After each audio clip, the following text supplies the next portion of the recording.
Boa noite, meus irmãos. No nosso último dia de encontro, teremos hoje, queremos hoje agradecer a todos vocês que acompanharam conosco a nossa 24ª jornada.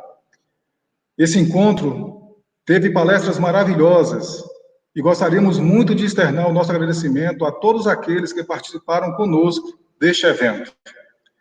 Nesta noite, nós teremos a palestra Imortalidade e Evangelho com o nosso irmão Marcel Mariano. E para dar início às nossas atividades da noite, gostaríamos de iniciar a nossa prece e pedimos a todos que elevem os seus pensamentos, iluminando suas consciências, tranquilizando os seus corações, e vamos pedir a nosso Senhor Jesus Cristo que esteja nesta noite conosco, trazendo-nos inspirações, serenidade, para compreendermos os ensinamentos à luz da doutrina espírita, que o nosso irmão, tão generosamente, abordará. Que ele seja inspirado pelos benfeitores espirituais e com o seu verbo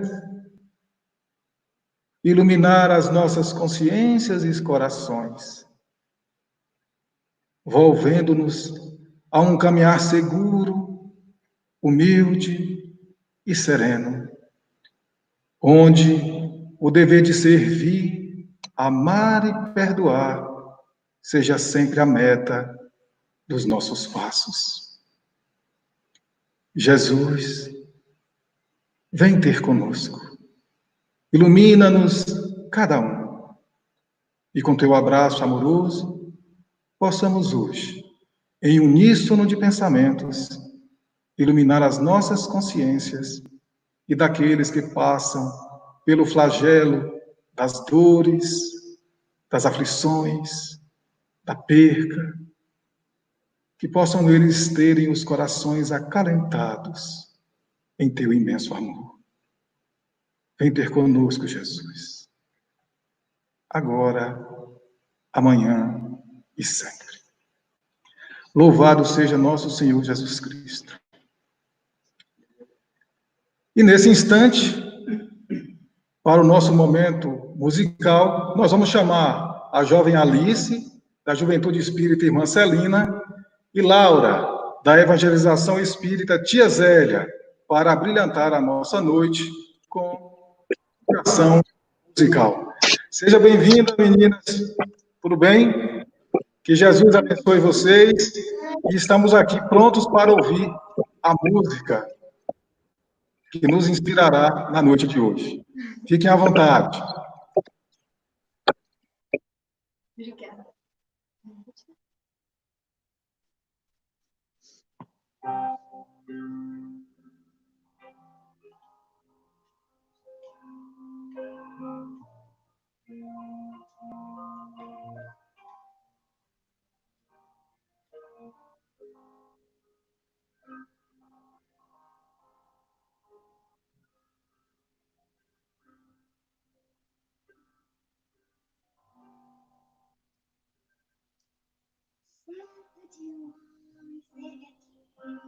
Tinha um olhar mais belo que já existia.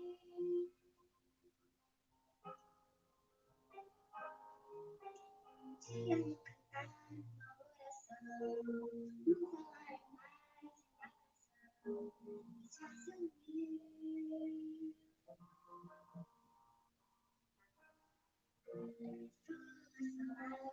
Só de amor, era de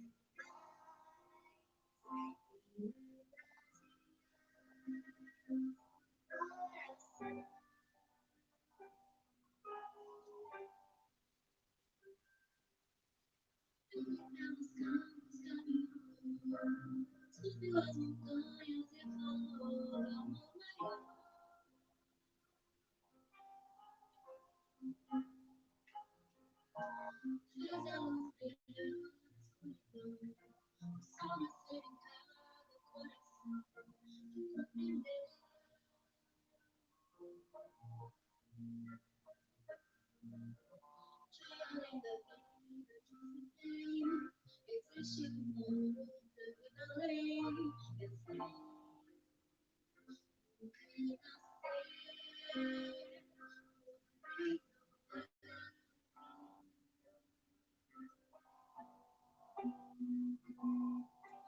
Tudo que aqui me deixou não passou e vai sempre existir. Flores nos lugares que pisou e o caminho certo a seguir.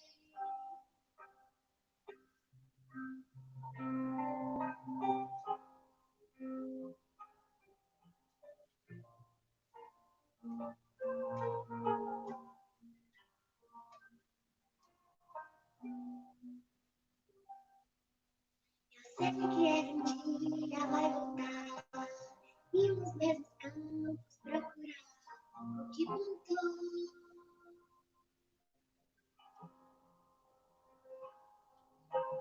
E colher o que de bom nasceu, chorar pela semente que morreu sem florescer.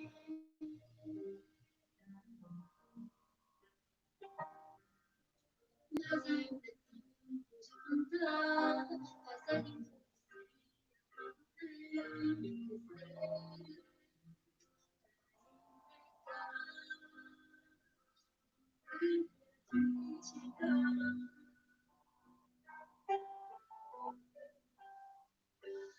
tudo que me deixou não passou e vai sempre existir. Flores nos lugares que pisou e o caminho certo a seguir. Tudo que aqui me deixou não passou e vai sempre existir. Flores nos lugares que pisou e o caminho certo a seguir.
O trabalhador, o palestrante da noite é trabalhador do Centro Espírita Caminho da Redenção e da Federação Espírita do Estado da Bahia e um voluntário da doutrina espírita.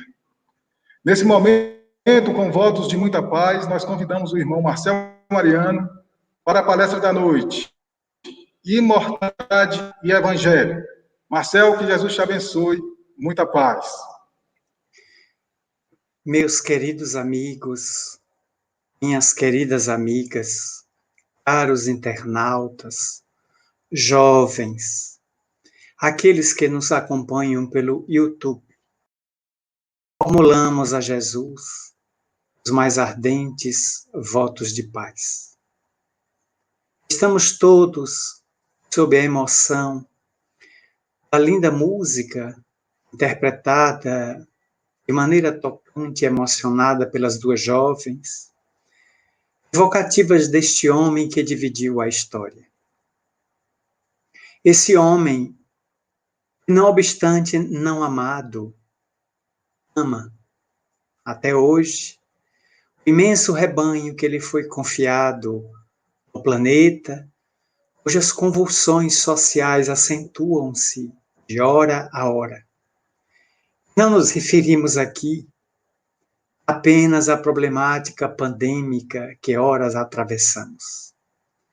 Nos referimos, sobretudo, às grandes mudanças que estão acontecendo na política, na sociedade, nos relacionamentos interpessoais, a necessidade da diminuição, se não extinção, da intolerância, do racismo hediondo, de todo tipo de anátema àquele que não lê a vida, pelas nossas cartilhas pessoais. O tema da noite, Evangelho e Imortalidade, nos levou a reflexões em torno de um escritor espírita brasileiro notável. Ele nasceu em 1920, na cidade de Volta Redonda, estado do Rio de Janeiro. Portanto, esse ano, se ele ainda estivesse no corpo físico, ele estaria completando 100 anos. Uma vida extremamente rica, produtiva e fecunda, em que os seus livros resgataram páginas memoráveis do cristianismo primitivo, da ciência e da pesquisa espírita. Refiro-me ao notável carioca de Volta Redonda, Hermínio Correia de Miranda. Eu pessoalmente tive a honra de o conhecer em uma rara aparição pública, porque Hermínio era avesso a congressos, a eventos de grande porte, onde ele estivesse presente.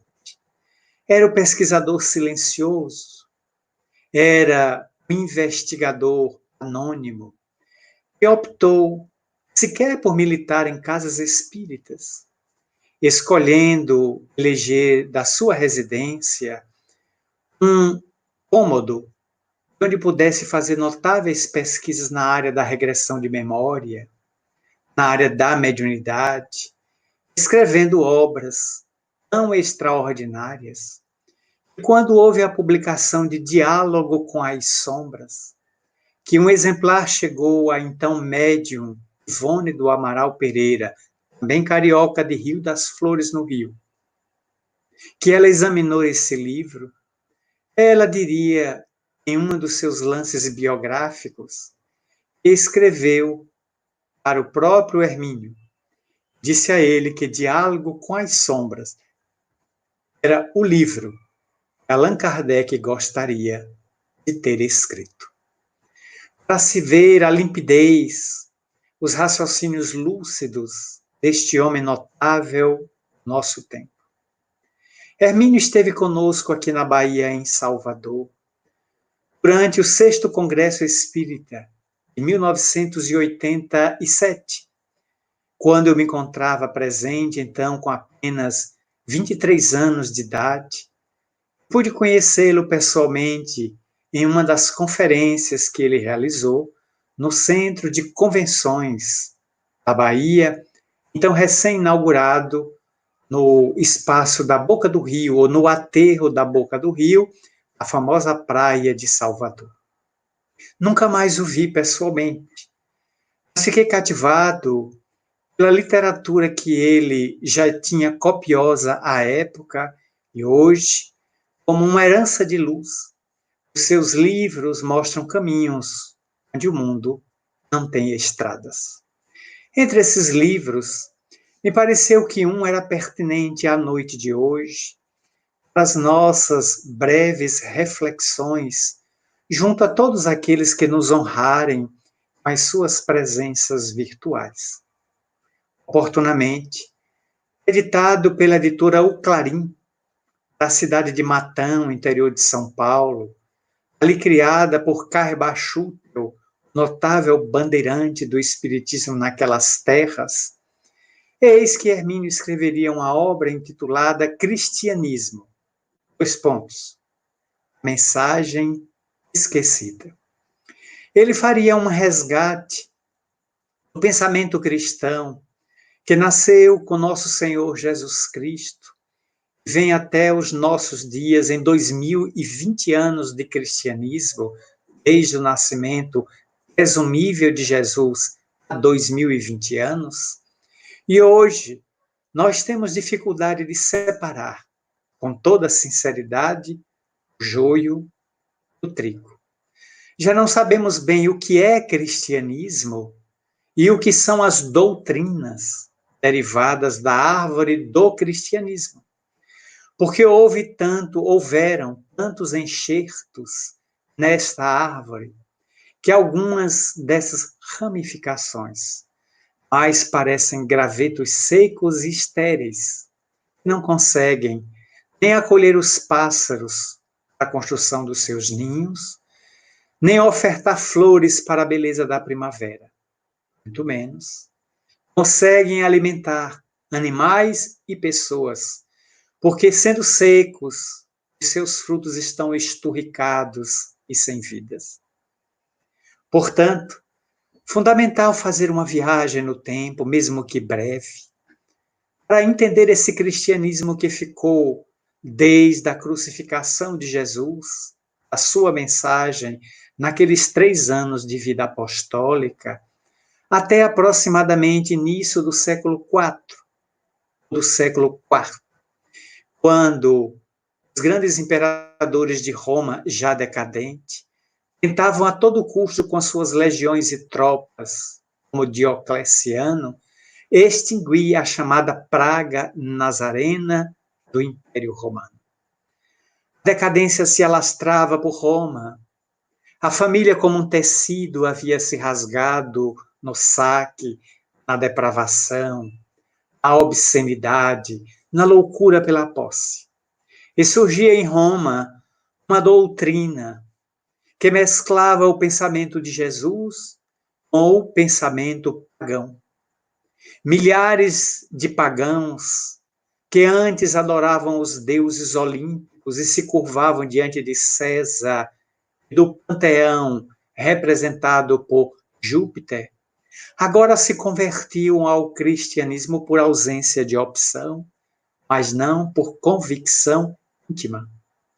E é natural que uma pessoa que adentra uma doutrina B, oriundo da doutrina A por longo tempo, carrega naturalmente a cultura, o pensamento, os atavismos, os comportamentos e o linguajar da doutrina de onde veio para a doutrina para onde pretende aportar. E naturalmente o pensamento de Jesus sofreu uma enorme desfiguração, porque na opulência anticristã do Vaticano surgia todo um colegiado dominadores da cultura popular, que se valendo do medo, de uma teologia complexa, sobretudo da morte e da mediunidade, do esfacelamento, da capacidade do ser intercambiar-se com os espíritos, reduzia a doutrina a um amontoado de dogmas e sacramentos tidos como inamovíveis, inquestionáveis, irretocáveis, que o indivíduo deveria aceitar sem qualquer contestação. Não por outro motivo. Mais tarde, Jesus enviaria Francisco de Assis em plena Idade Média para nos recordar o frescor, a beleza, as dúlcidas mensagens de sua doutrina de paz, de amor, de esperança e de otimismo. Não obstante a passagem do doce Francisco pela Úmbria, quando tentou resgatar o Espírito do Cristo para as masmorras dos monastérios, das casas pias, dos Carmelos, eis que somente mais tarde ele enviaria, como prometeu, através de João, capítulo 16, capítulo 14, versículos 16 e 17, 28 e 29, ele enviou o Consolador prometido, que rasgou a noite do túmulo e apresentou a mensagem de Jesus na sua pulcritude, na sua beleza de então.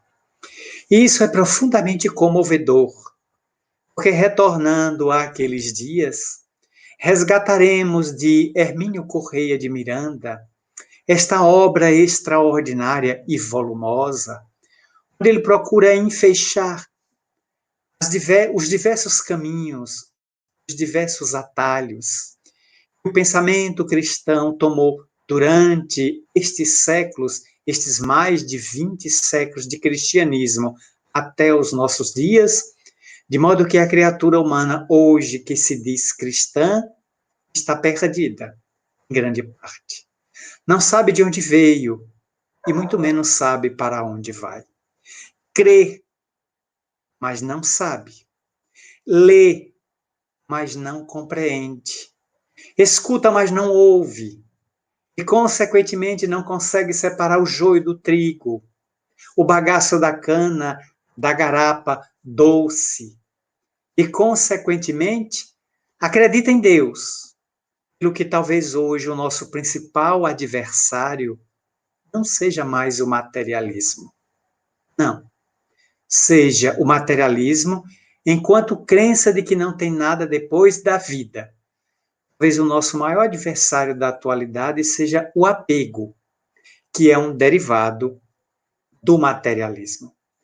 O indivíduo se agarra a tudo que é matéria, se agarra ao corpo, às quinquilharias humanas, ao dinheiro, às posses, e acreditando que será um eterno jovem no corpo e que vai desfrutar de tudo que a matéria pode dar de gozo ao vaso físico perecível, ilude-se. Toda pessoa que se ilude, fatalmente, será visitado pela desilusão, porque a desilusão é o golpe de morte, golpe fatal na ilusão, para que o indivíduo possa voltar aos trilhos da sua realidade, rumando para a sua construção espiritual em busca da plenitude.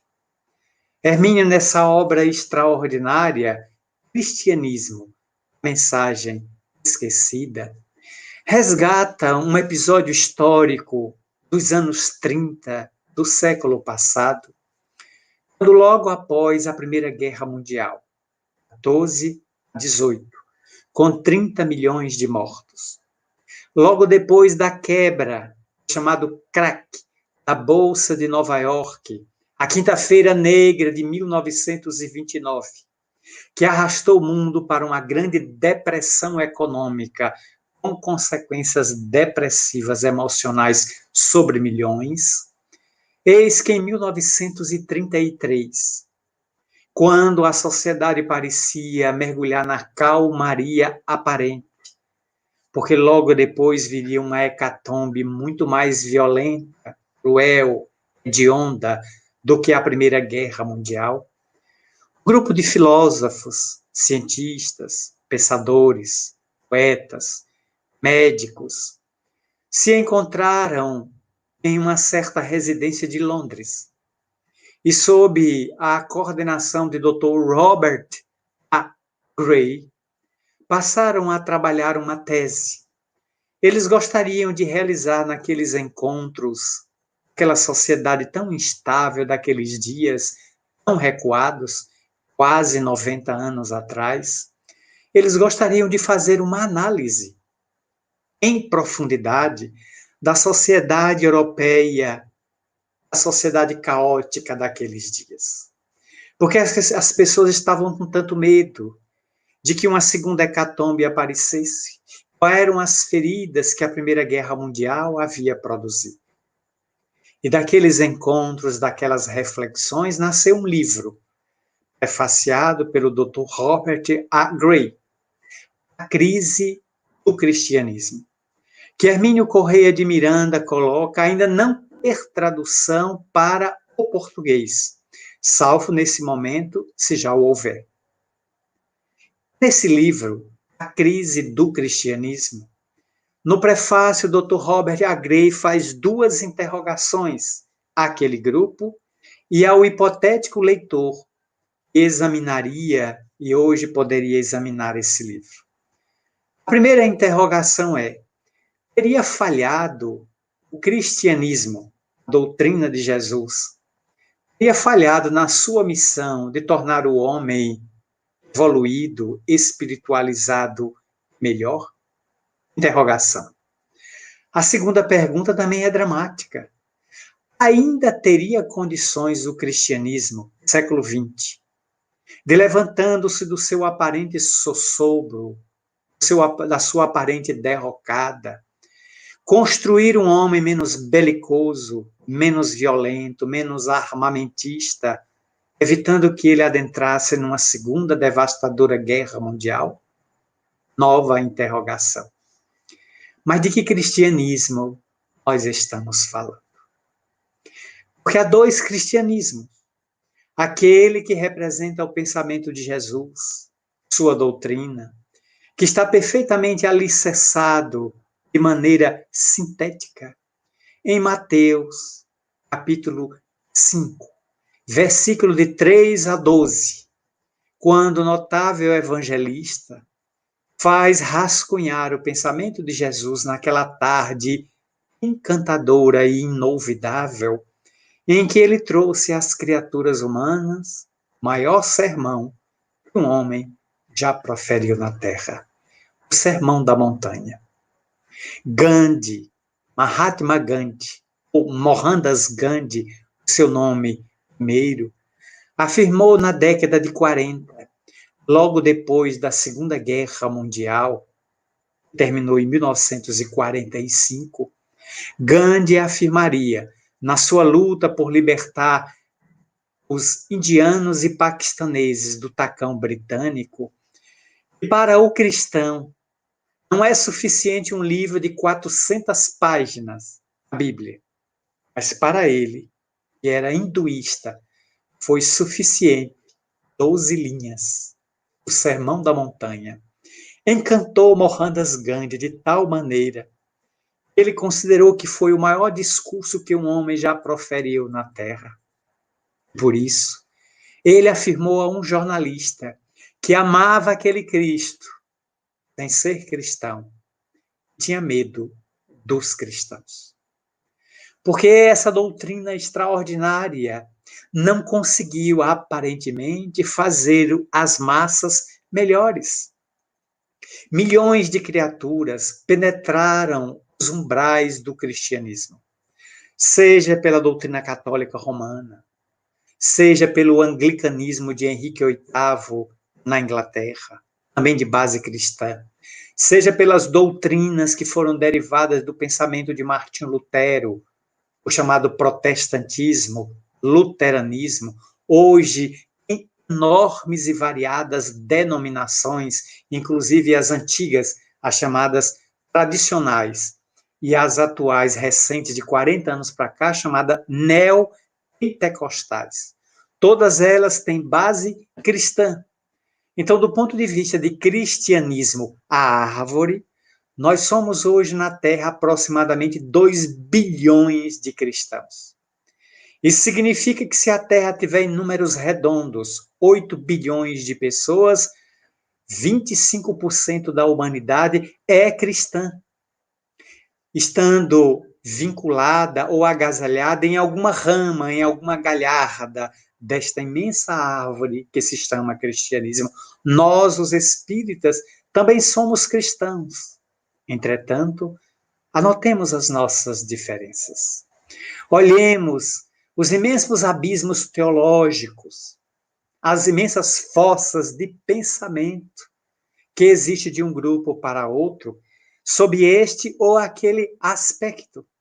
Enquanto na doutrina espírita acreditamos e aceitamos naturalmente a reencarnação, a comunicabilidade dos espíritos, em outras doutrinas, também cristãs, esse princípio é rechaçado como impossível, impraticável, porque não se encontra na Bíblia.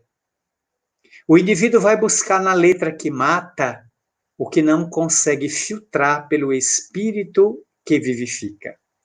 Rejeitando a ciência que elucida, que pesquisa, que oferta respostas, é capaz de mandar os filhos para a vacinação, sem saber o que é que o menino está tomando no braço ou nos glúteos.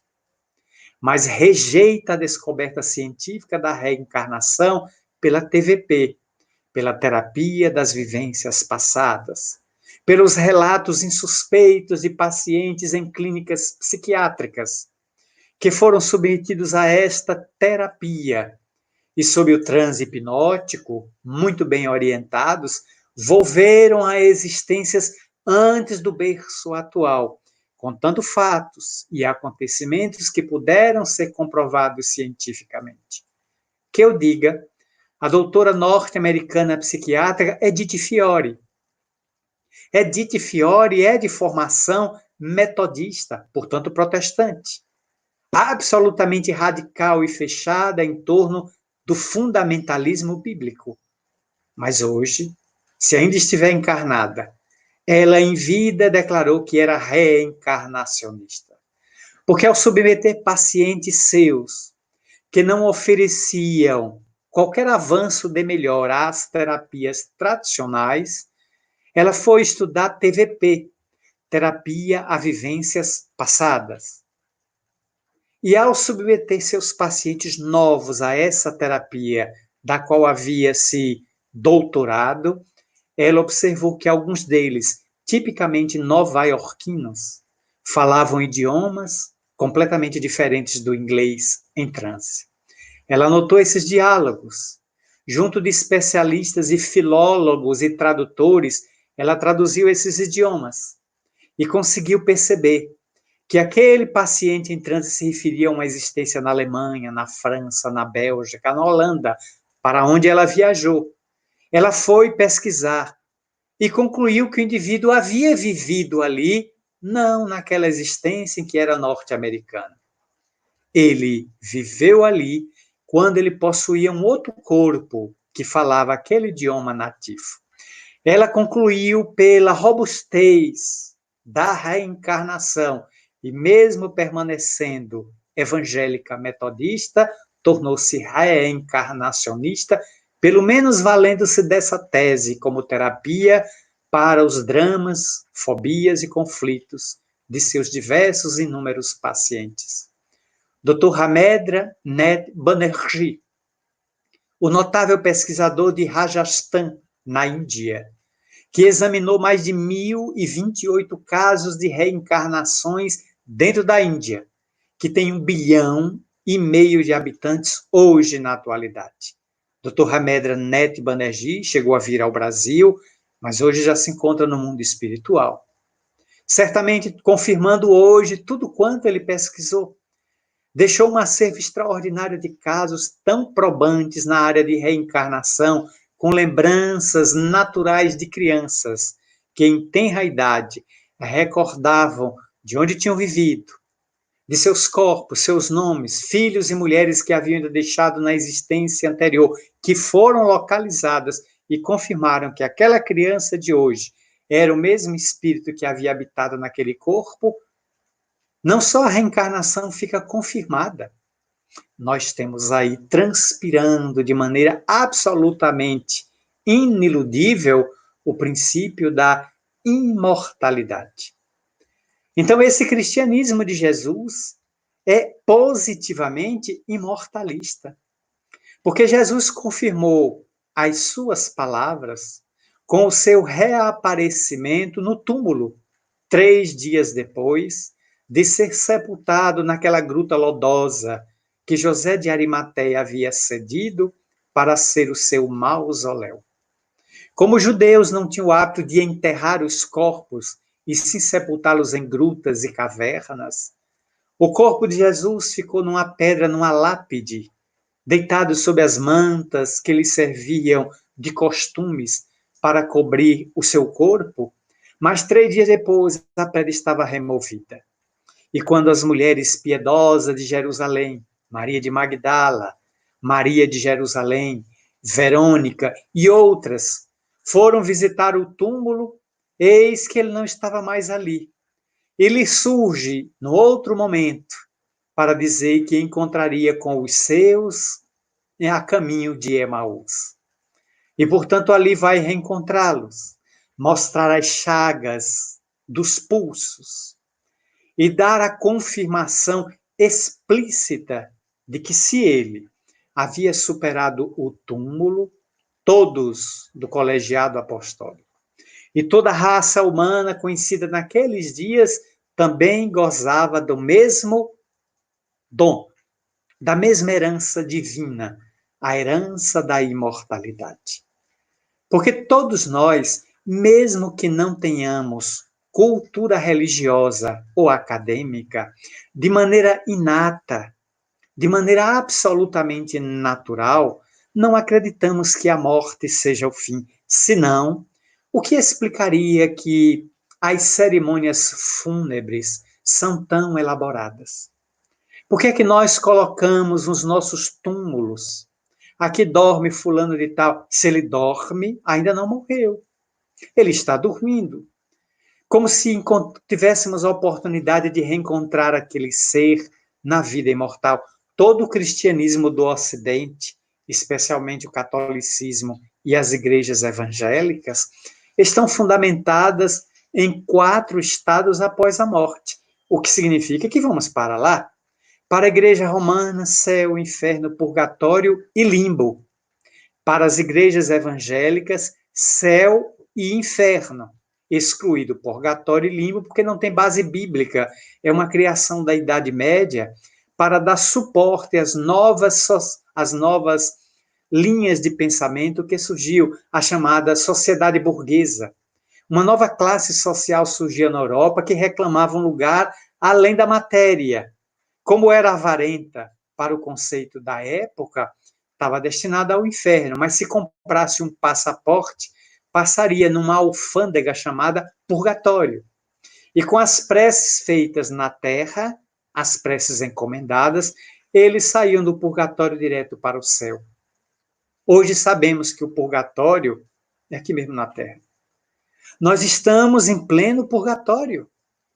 O lugar de purgar os nossos equívocos, os nossos erros, é aqui. Basta olhar esses momentos dolorosos que estamos atravessando. O medo, a histeria, o pânico, a incerteza sobre o dia de amanhã. Já estamos há quase 90 dias segregados, aprisionados, como se a sociedade e o inimigo que está lá fora nos condenassem a uma prisão domiciliar. Estamos todos ansiosos por um habeas corpus coletivo, que põe a sociedade brasileira e de vários outros países na rua, nos devolvam a liberdade de caminhar pelas praias, pelas calçadas, porque estamos inquietos, ansiosos por essa sociedade que está presa dentro de casa, apenas comendo, assistindo TV, olhando redes sociais, sem saber quem é amanhã a próxima vítima que vai tombar tragada pelo Covid-19. Ou por qualquer outra enfermidade como zika, chikungunya, dengue, que continuam matando. Ou os problemas cardíacos, ou os problemas de hipertensão, as embolias, as dificuldades outras qualquer, que também estão arrebatando pessoas novas ou velhas. Nós temos essa certeza da imortalidade, mesmo que não tenhamos qualquer fundo religioso. Porque é uma herança íncita, implícita que está dentro de nós e que nos dá a certeza de que depois da morte, depois da decomposição cadavérica, nós iremos para algum lugar. Para onde? Aí é a questão filosófica. Leve-se essa interrogação a pastores, a padres, a mulãs, a ogãs, a pais de santo, e cada um deles dará uma resposta completamente própria, eu não diria diferente, própria, muito semelhante no fundo, mas diferente na forma. Mas será que nós vamos mesmo para esses estados estanques? Ou apenas adentraremos um mundo espiritual que não é lá? É aqui. O mundo espiritual está em torno de nós. Paulo afirmou numa epístola, salvo engano aos Gálatas, que estamos todos nós cercados por uma nuvem de testemunhas. O que será que Paulo quis dizer? Eu posso estar sozinho perpetrando um crime, realizando uma contravenção, diminuir as câmeras, calei as máquinas que poderiam me filmar, os circuitos internos de TV, e estou perpetrando ali a hediondez, o desvio de dinheiro, a corrupção ativa ou passiva. Quem é que está me olhando? A rigor, tecnicamente, ninguém. Mas eu próprio estou me olhando. E o principal problema da criatura humana não é ter vergonha de ser visto pelo outro, é ser visto por si mesmo, enquanto perpetra o mal, o equívoco, a insanidade, o crime. É preciso esse amadurecimento que a imortalidade dá. Porque no momento em que eu me sei, não creio, quando eu me sei imortal, deveria vigir no meu pensamento interno a seguinte ideia. Então, se eu estou fazendo isso, que é um equívoco, que é uma insanidade, estou causando prejuízo a terceiros ou a milhares de pessoas, certamente, por ser imortal, se ninguém está vendo, eu sei o que estou fazendo. E em algum momento, deverei arcar com o fruto espúrio da minha atitude. Porque se eu sou imortal, em algum lugar haverá um juízo de valor. Haverá uma cobrança dessa minha postura moral diante de mim mesmo e diante dos outros. Pelo que a imortalidade é um postulado tão forte que, se fosse já trabalhado e aceito por toda a sociedade do ponto de vista emocional, não estaríamos nesta calamidade ética que estamos atualmente atravessando. Para todos nós, os painéis da atualidade são absolutamente chocantes, altamente agressivos. E parece que quando atingimos o fundo do poço, da hediondez e do descalabro, surge algo mais aparvalhante, mais grotesco, que nos retiram daquele impacto para um impacto multiplicado. Até onde vai a criatura humana que se desconhece? Que, ao saber que é imortal, diferente postura deveria adotar.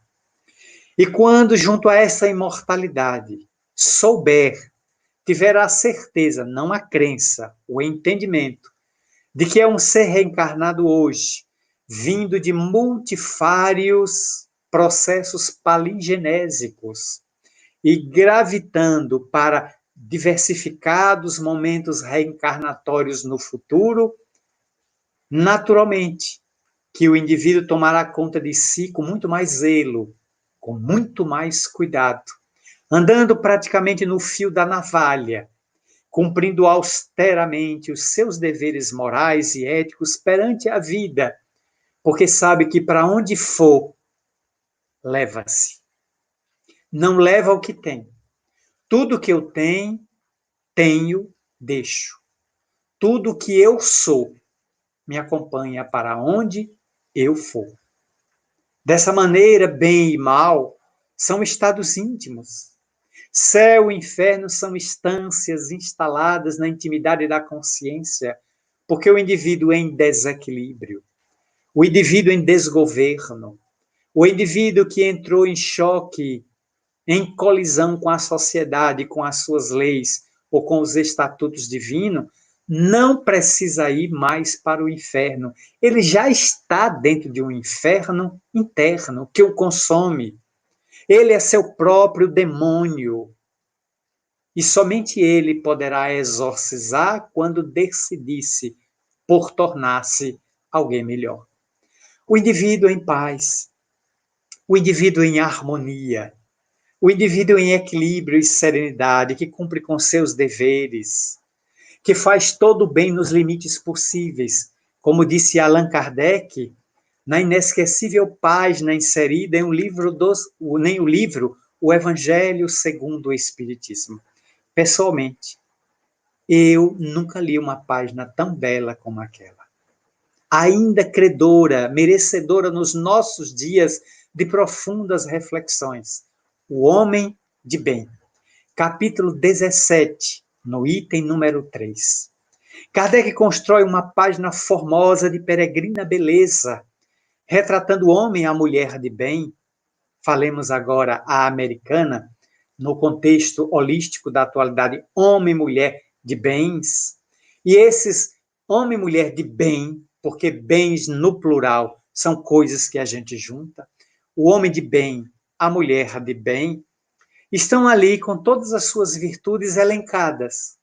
Mas Allan Kardec diz ao final, não são todas as virtudes que ainda caracterizam o homem de bem, mas quem já as possuir, no caminho das demais se encontra. Aquilo dali vai nos dar uma visão de imortalidade, em que nada pode nos matar. Todas as 300 mil pessoas vítimas do coronavírus, que já partiram na Terra, incluindo aí as 35 mil, até hoje à tarde, no Brasil, estão vivas. Estão no mundo espiritual.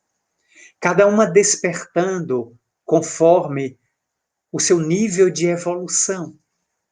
Algumas se recordando ou despertando rapidamente após o óbito e tendo a certeza de que já entraram na pátria espiritual.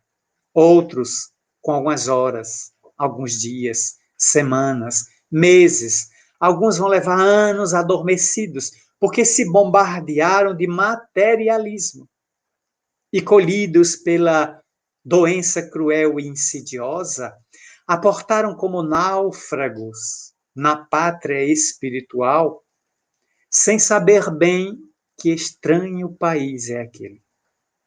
Para onde foram? Como ali chegaram? Onde estão os familiares, os amigos, a chave do carro, a chave de casa? Vão se dando conta lentamente de que a realidade física fechou-se, abrindo-se-lhes um clarão no mundo espiritual, a pátria de onde viajaram para a terra e para onde regressaram após a vilegiatura carnal, bem ou mal vivida. Se a terra foi semeadura, o além é colheita.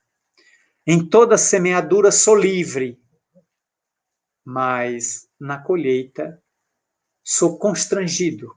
Compulsoriamente deverei voltar à gleba que é minha para colher o que ali plantei.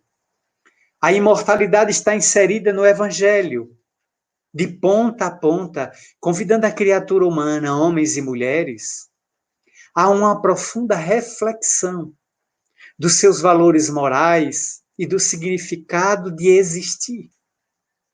Não basta passar pela Terra como um caderno em branco e voltar para o mundo espiritual sem nada nele escrito. Em nossas mãos, páginas em brancos que a divindade nos dá para escrever o que quisermos. A caneta da vida, que representa atitudes, pensamentos, ideias, frases, posturas. E todos os dias somos capazes de escrever uma tragédia ou uma comédia, uma novela ou uma ficção científica, um conto de terror ou um conto erótico. Que cada um escolha o que quer que escrever da sua própria vida. A divindade nos dá essa liberdade, mas o que o indivíduo escrever será constrangido a ler, revisar, corrigir, para em outra encadernação física voltar à matéria em nova brochura, com nova capa, para reescrever a sua própria e equivocada história de vida. Eis a mensagem do Evangelho, rica de beleza, em que a imortalidade permanece até hoje. Se ela não existisse, nenhum de nós mais estaria acreditando em Jesus.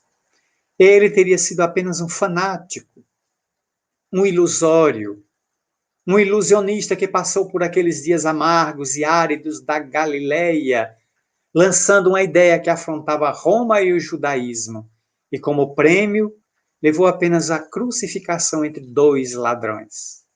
Mas se ele voltou do túmulo 3 dias depois e conviveu com os seus em Emaús, então a sua mensagem tem uma razão de ser. Vivamos, porque a vida não começa no berço, não se encerra no túmulo. Ela vem antes da maternidade, ela vai depois do cemitério. E, portanto, seremos sempre almas redivivas, mergulhando na matéria ou dela saindo, com a produção em nossas mãos de tudo aquilo que tenhamos lançado à própria existência. Quando Caminheiros da Esperança propõe na sua 24ª jornada a proposta de uma análise do Evangelho, essa carta magna da humanidade, e os conteúdos da imortalidade, da transcendência, do intercâmbio mediúnico, nós estamos na sua derradeira noite, aurindo estes conteúdos das conferências até aqui ministradas pelo canal virtual, para agora mergulhar nas reflexões silenciosas, nos percebermos o que é que estamos fazendo neste momento de testemunho. A Terra é visitada por um vírus, é visitada nesse instante por um organismo microscópico que ameaça corpos, que pode tombar rapidamente, mas não pode matar os proprietários. Os proprietários desses corpos são imortais. Mas como a crença não está disseminada, estamos numa sociedade com medo, refém, histérica, mergulhada no pânico, nas dores, nas aflições, na intolerância de toda parte. E todos os dias, os canais nos trazem os terríveis episódios de racismo, de intolerância ideológica, religiosa, de ataques cibernéticos, de crimes, os mais variados, como a injúria, como a desonra, como o falso testemunho, a calúnia, que são assacadas por pigmeus morais contra, muitas vezes, vidas dignas e honradas. Será que esses indivíduos não sabem, ignoram que em algum momento terão que prestar conta de suas atitudes? Por que prestarão? Por 2 motivos. Primeiro, porque são imortais. Segundo, porque dentro deles, nas consciências, estão implantadas a ferro e fogo, para sempre, as leis de Deus. E ninguém burla, ninguém turva, nem turba as leis divinas, sem pagar um alto preço pela própria petulância. É momento, pois, de reflexões, mas também de gratidão. Saber que somos imortais nos dá uma grande responsabilidade. Agora, saber viver. Como diria a música de Roberto Carlos, é preciso saber viver. Porque no caminho encontraremos pedras. Se o bem e o mal existem, nós podemos decidir o que queremos. O mal não tem vida própria, é como a treva. A treva não pode ser estudada, porque ela é a ausência de luz. A luz pode ser estudada pela ótica, um ramo da física. Naturalmente que a vida pode ser examinada sob diversos aspectos. Quando ela se apresenta na matéria revestida de carne e quando ela se apresenta desvestida de ossos na pátria espiritual, seja onde for, vivos fora da matéria, respiram o clima dos seus irmãos que ficaram na retaguarda. Não há morte. Tudo é vida, e vida em abundância, como disse Jesus, anotado por João 10:10, que a vida abundante, pois, nesta noite que encerra a grande jornada do Caminheiros da Esperança, nos traga esperança aos corações. E hoje, quando todas as luzes se apagarem, fitando o céu nublado de estrelas faiscantes, possamos dizer: Pai nosso, que estais nos céus, na luz dos sóis infinitos, Pai de todos os aflitos deste mundo de escasseus, santificado Senhor, seja o teu nome sublime, que em todo o universo exprime concórdia, ternura e amor. Venha ao nosso coração o teu reino de bondade, de paz e de claridade na estrada da redenção. Cumpra-se o teu mandamento, que não vacila nem erra, nos céus como em toda a terra, de luta e de sofrimento. Evita-nos todo o mal. Dai-nos o pão no caminho, feito na luz do carinho do pão espiritual. Perdoa-nos, meu Senhor, os débitos dolorosos de passados escabrosos de iniquidade e de dor, e auxilia-nos também nos sentimentos cristãos a amar nossos irmãos que estão distantes do bem. Com a proteção de Jesus, livra nossa alma do erro, neste mundo de desterro, distante da vossa luz. Que a vossa ideal igreja seja o altar da caridade, onde se faça a vontade do vosso amor. Que assim seja. Muito obrigado. Votos de paz para todos. Até o nosso próximo reencontro.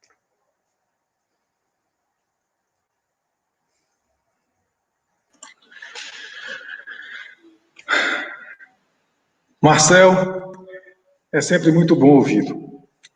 E nesse momento, nós gostaríamos de externar o nosso agradecimento pelos grandes ensinamentos à luz da doutrina espírita. Pedir a permissão de nosso Senhor Jesus Cristo, que os benfeitores espirituais te inspirem e te iluminem a cada dia. Muito, muito obrigado por estar sempre conosco e por partilhar um pouco daquilo que você traz no seu coração, que é o amor. Jesus o abençoe. Nesse instante, nós gostaríamos também de agradecer a todos aqueles que acompanharam conosco o nosso evento. Todos tenham a certeza que o Caminheiros da Esperança está aqui buscando iluminar consciências, trazer paz, renovar a esperança e fazer com que todos nós compreendamos. Somos seres mortais em busca de Jesus, daquela mão protetora que alivia, que ampara, mas que, sobretudo, nos direciona ao encontro com o nosso Pai. Que Jesus abençoe a todos vocês que acompanharam conosco. Queremos agradecer todos os trabalhadores, todos aqueles que se envolveram com este evento. Mas, especialmente, nós gostaríamos de agradecer a Maria Clara, porque Maria Clara se empenhou.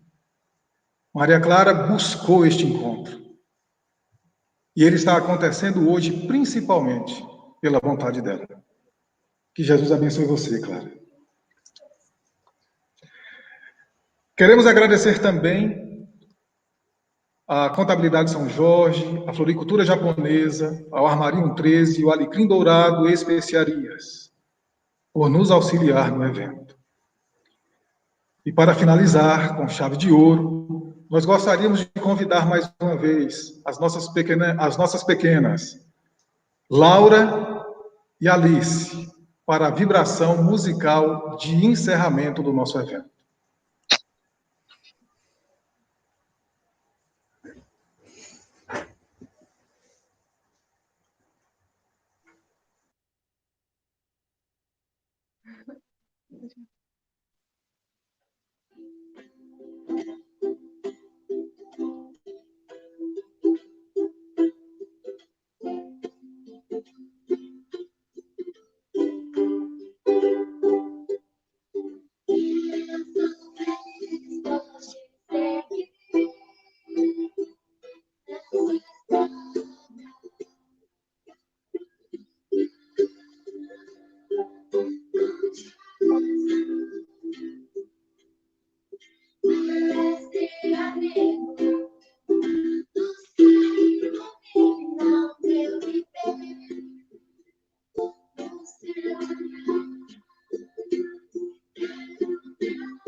Muito bem, meninas.